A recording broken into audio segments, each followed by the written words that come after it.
With Disney Pixar's Luca coming out on June 18th, this just shows us why Pixar is at the top of their game. They constantly release quality products, and Luca is one of those. Let me tell you why.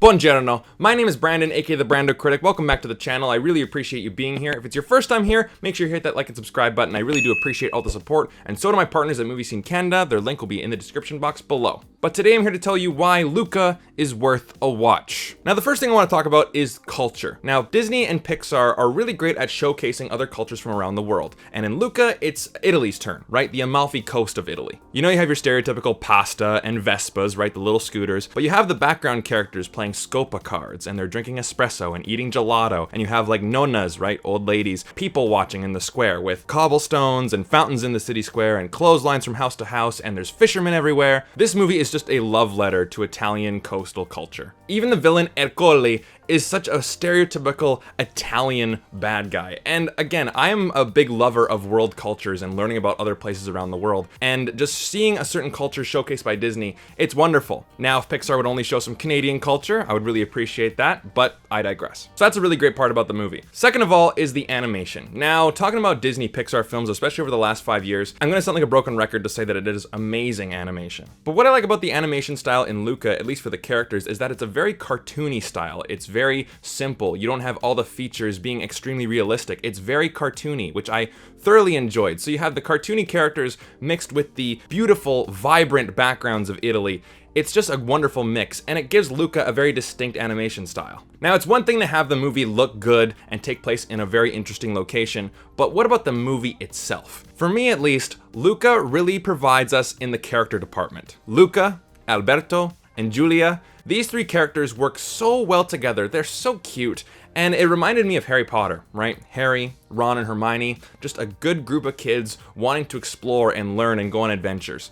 Pixar, man, this is a great group of characters. You know, some of the better characters I've seen from Pixar in quite a while. You know, Luca is a young boy who has a thirst for knowledge and exploring and learning. And he's super curious about everything, and I always love it when a main character is super curious about the world. I find that very infectious, and I can really get behind that. Alberto, his friend who lives on the surface, is a very non-cavalier character. He's always the one going, "Silenzio Bruno," right? Telling that voice in your head, which he's named Bruno, just to be quiet. So if he's wanting to go down a giant hill on a little scooter, and that little voice in your head goes, I don't know if this is the best idea. "Silenzio Bruno," just do it. And I think we all have a friend like that, and while sure, the voice in our head's like, I don't know if it's a good idea, sometimes you just want to do it. And Giulia, the girl in the town, she always roots for the underdog, right? She's always trying to win the race against Ercole, but in the past she's had appetite issues because this race you need to ride a bike, and you need to eat, and you gotta swim, so you gotta do a bunch of stuff, and her appetite just will not cooperate with her, but she always roots for the underdogs. And of course, Luca and Alberto don't really know that saying, so under the dogs, they say. But together they want to win this race so that Alberto and Luca can win a Vespa, right? A little scooter so they can escape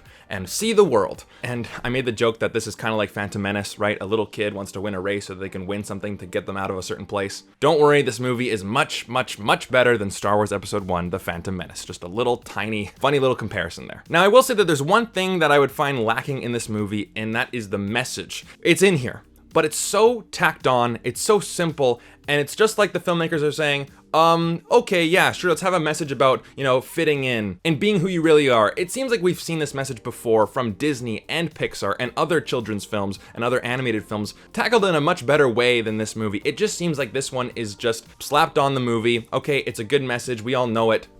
We're done, right? Because as soon as you hear Luca's mom go, "Don't go to the surface, don't go to the surface, there are land monsters up there." I'm like, okay, other cultures being misunderstood.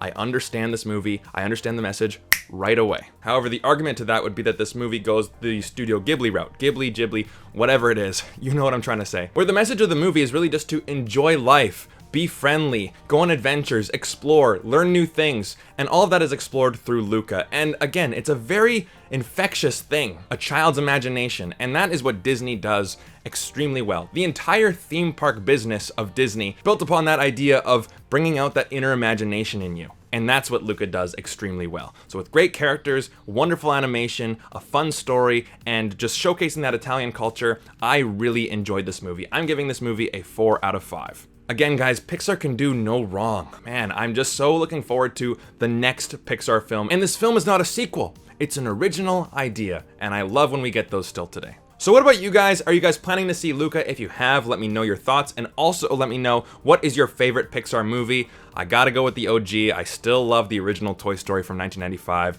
Just that scene of them flying to infinity and beyond right at the end, that is just pure Disney magic. I cry every time. I'm a mess. You don't want to see it. But anyways, guys, Toy Story is my favorite. What's yours? And also let me know your thoughts on Luca. And of course, if you guys are new here and you want to see more videos just like this, then definitely hit like and subscribe. I appreciate all the support, and I will see you guys in the next video. Take care.